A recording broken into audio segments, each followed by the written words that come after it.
মনোভাব তৈরি হয়, এক ধরনের অহংকার তৈরি হয়। এই দুইটা সমস্যা দেখা দেয়। যেমন কথার কথা ধরা যাক, আমি যদি গোপনে একদিন কাউকে না দেখিয়ে তাহাজ্জুদ নামাজ পড়ি, এই তাহাজ্জুদ নামাজ পড়ার এবং সেই তাহাজ্জুদ নামাজটা খুব মনোযোগ দিয়ে যদি আল্লাহ তাআলা পড়ার তৌফিক দেয়, এবং সেই তাহাজ্জুদের পর আমার যদি কান্নাও আসে, মোনাজাতে চোখের পানি আসে, তখন এরপরে একটা বিপদ দেখা দেয়। বিপদ কি? দুইটা বিপদ। একটা বিপদ দেখা দেয় যে শয়তান আমাকে বলে যে তুই একটু যে তাহাজ্জুদ করলি, এই কথাটা কোনো না কোনোভাবে তোর বিবিকে বল, তোর বন্ধুকে বল, তোর বাইরে বল, ফেসবুকে পোস্ট কর আজকে আমি তাহাজ্জুদ করেছি। কোনো না কোনোভাবে এটা প্রকাশ করার জন্য শয়তান নিজের খালি কাতকুতু দিতে থাকে, তুইটা খালি মানুষকে বল। এটা একটা রিয়া আসে। আরেকটা বিষয়, রাতে বিশেষ করে ব্যক্তিগত আমলের পর যে সমস্যা দেখা যায়, আরেকটা সমস্যা হলো অন্যের প্রতি একটা অবজ্ঞা তৈরি হয়। কিরে, তাহাজ্জুদ না আমাদের ঘুমিয়ে আছে, কি মুমিন হলো, আমি মসজিদে সবাই জিকির আজকার করছে, 27 রমজান এসে ঘুমিয়ে আছে। এই ধরনের নিজের প্রতি একটা বড় ভাব, হাম বড়া ভাব, অন্যের প্রতি একটা অবজ্ঞা ভাব আসে। শয়তান এই দুই অ্যাঙ্গেল থেকে আক্রমণ করে, বিশেষ করে মা বোনদের এবং আমার ভাইদের প্রতি।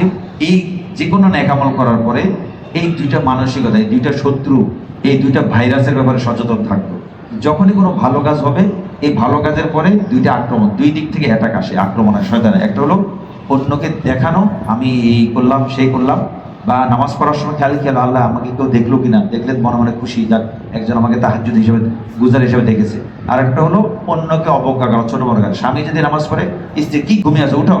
হ্যাঁ, স্বামী স্ত্রীকে ঘুম থেকে তাহাজ্জুদের জন্য জাগিয়ে দেওয়া সুন্নত, তার মানে এইভাবে না যাই উঠো নামাজ না পড়ে ঘুমিয়ে আছো, তাহাজ্জুদ পড়ো। এটা তো এক ধরনের কি হলো, এটা তাকে অবজ্ঞা হয়ে গেল। আবার স্ত্রীও নামাজ পড়লো, নামাজ পড়ে স্বামীকে ডেকে দেওয়া সুন্নত, এমনকি উঠতে না চাইলে মুখের উপর পানি মেরে দেওয়া সুন্নত, হাদিসে আছে পানি মেরে স্বামীকে স্ত্রীকে ঘুম থেকে জাগিয়ে দেওয়া। কিন্তু তার মানে এনা তাকে হুকুম করে ঘুম থেকে টেনে জোর করে তাহাজ্জুদ গুজার বানিয়ে ফেলল। এটা আবার শরীয়ত বিরোধী, সুন্নাহ বিরোধী আচরণ। অন্যের ঘুমের প্রতি নবীজি তো এমন ভাবে ঘুম থেকে উঠতেন রাতে, যাতে আম্মাজান আয়েশার সামান্যতম ঘুমও না ভাঙে। এমনও অনেক রাত হয়েছে আম্মাজান আয়েশা ঘুম থেকে উঠে যেতেন, নবীজি নাই। তখন আম্মাজান আয়েশা খুঁজতেন, খুঁজে খুঁজে অন্ধকার মধ্যে হাত রাখতে দেখতেন নবীজির পায়ের উপর আম্মাজান আয়েশার হাত পড়তো, হাত নাড়িয়ে বুঝতে পারতেন নবীজি সিজদার মধ্যে আছে। তার মানে কখন উজু করলেন, নবীজি তো ঘুম গেলে উজু ভাঙেন। আবার আম্বিয়া কেরাম, আমরা সাধারণ মানুষের ঘুম গেলে কি ভাঙে, উজু ভাঙে। আম্বিয়া কেরাম নবীদের বৈশিষ্ট্য হলো তারা ঘুমালে কি ভাঙে না, উজু ভাঙে না। তো নবীজি ঘুম থেকে উঠে নামাজ পড়তেন। তো কোন ফাঁকে উঠলে দীর্ঘ নামাজ পড়লেন আম্মাজান আয়েশা টের পাননি। তার মানে হলো এমন ভাবে নামাজ পড়তেন নবীজি আম্মাজান আয়েশা যাতে টের না পান, ঘুম না ভাঙে।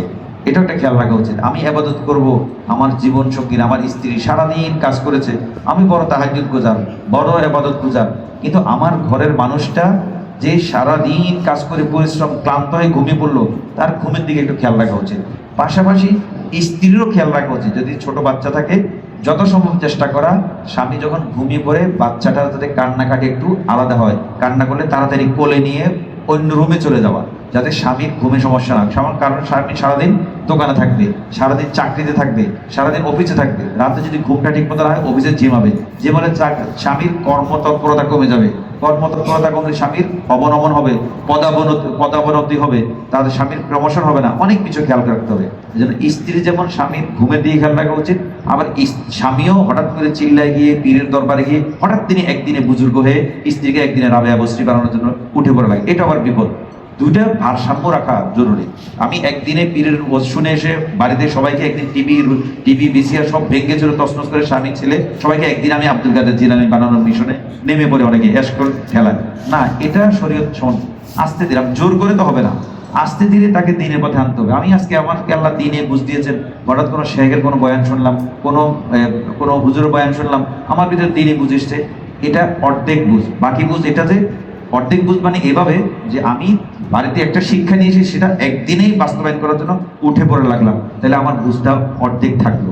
আমি দিনে বুঝ পেয়েছি, আমি নামাজ পড়বো। তাহলে আমি এতদিন নামাজ পরিবারকে নামাজের উপরে উঠিয়ে আনিনি, এতদিন আমার মেয়েকে পর্দার মধ্যে আনেনি, হঠাৎ একদিন আমি বোরকা কিনে এনে তাকে জোর করে বোরকার ভিতরে বোরকা পরাতে, সে তো পড়বে না। তার ভিতরে আমার যে বুঝ এসেছে সে বুঝ তো আমার মেয়ের মধ্যে আসেনি, আমার মধ্যে যে বুঝ এসেছে সেটা আমার পুত্রবধূর মধ্যে আসেনি।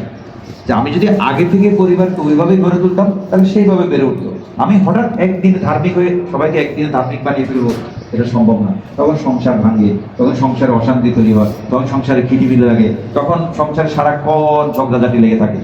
ধর্ম পালন করব, আলহামদুলিল্লাহ, ভালো কথা। তবে সেটাও একটা ধারাবাহিক প্রক্রিয়া আছে। আমি যদি আমাকে যদি আল্লাহ তাআলা দ্বীনের বুঝ দেয়, তাহলে আমার পরিবারকে দ্বীনের বুঝের উপর উঠিয়ে আনার জন্য সময় নিব। একদিনে এক বেলাতে, এক মাসে, এক সপ্তাহ হবে না। প্রথম বিশেষ করে মা বোনদেরকে উদ্দেশ্য করে বলি, মা বোন আছে না? নাই? আচ্ছা, ঠিক আছে।